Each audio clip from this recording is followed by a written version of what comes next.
काली पत्नी, कहानी जो दिल छू ले। एक बार जरूर सुने।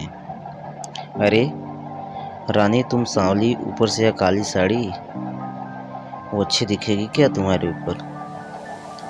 पहले ही तुम्हारे रंग को देखकर लोग ताना मारते हैं। पूरब रानी से बोला, देखो ना पूरब, मैं बोलती तो कहती, सास बोलती रहती है हमेशा। ऐसा लगता है जैसे कौवे को काला टीका लगाया हो। पति और सास का बोलना सुनकर जरा उदास हो गई वो काली ही नहीं थी, कृष्णवर्णी और रानी नाक नक्शे से अच्छी थी।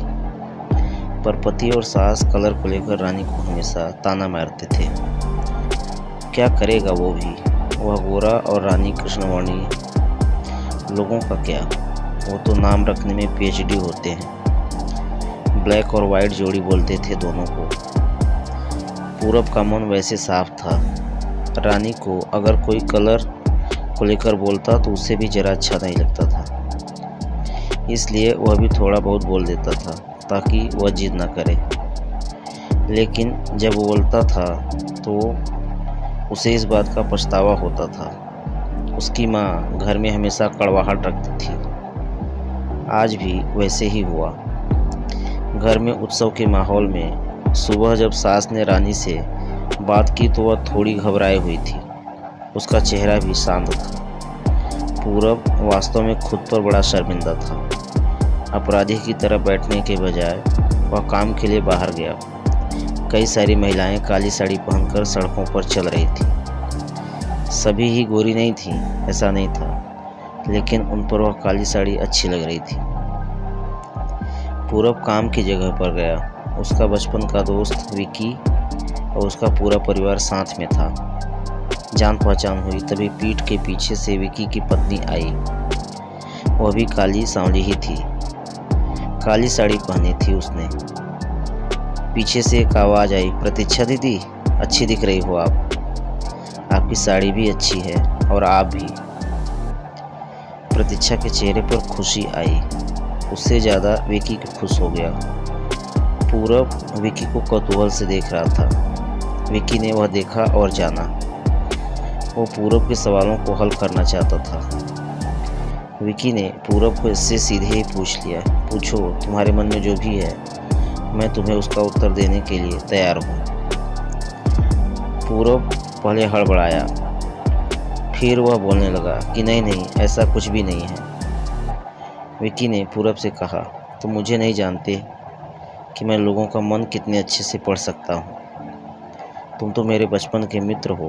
तुम्हारे मन की बात भला मुझसे कैसे छिपी रह सकती है।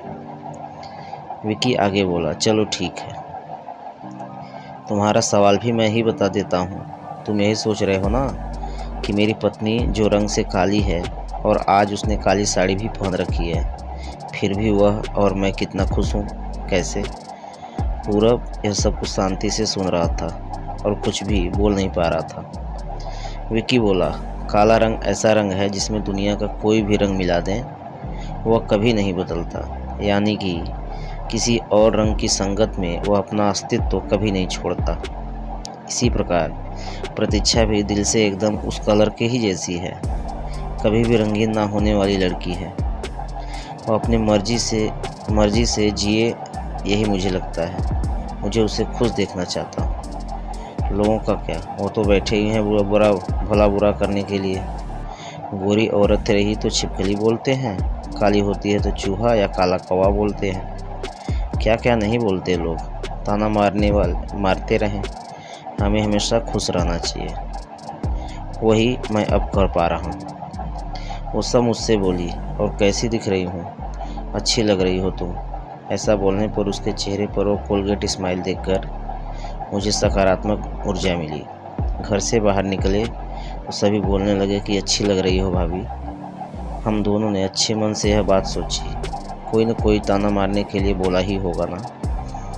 उस वजह से जीने की दिशा हम क्यों बदलें। पूरब को उसके घर का सुबह का माहौल याद आ गया। वह खुद पर बहुत चिढ़ गया। उसे लगा वो सचमुच में गलत था। मैं ही रानी को दुख देता हूँ, उस वजह से सब उसे बोलते हैं। मुझे ही अपनी भूल सुधार कर उससे माफ़ी मांगनी होगी। उसने हंसते हुए विकी को अलविदा कहा। अपना काम निपटा कर वह एक साड़ी की दुकान पर गया। रानी के लिए उसने काले रंग की साड़ी ली और घर गया। घर जाने के बाद रानी शांत बैठी थी। उसने रानी को आवाज़ दी और साड़ी उसके हाथों में दी। रानी को जरा अलग ही लगा। उसने प्रश्नार्थक शब्दों से पूर्व की ओर देखा। उसने बॉक्स खोलकर देखा तो काले रंग की ही साड़ी थी। रानी, मैं तुम्हारे लिए ही लाया हूँ यह साड़ी। आज पहन के दिखाओ कैसी दिखती हो तुम। अच्छी नहीं लगी तो बदल देंगे साड़ी को। देखने तो दो कैसी दिखती हो तुम इस रंग में। रानी को ज़रा अच्छा लगा। चलो तैयार हो जाओ जल्दी, हम ज़रा बाहर जाकर आते हैं। एक क्लाइंट के पास जाना है, उसने मुझे बुलाया है इस जोड़ी में। पूरब का बोलना सुनकर रानी तैयार होने लगी।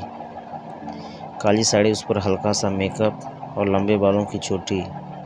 पूरब भी क्या, पूरब की माँ भी रानी को देखते ही रह गई। पूरब बोला, रानी सॉरी।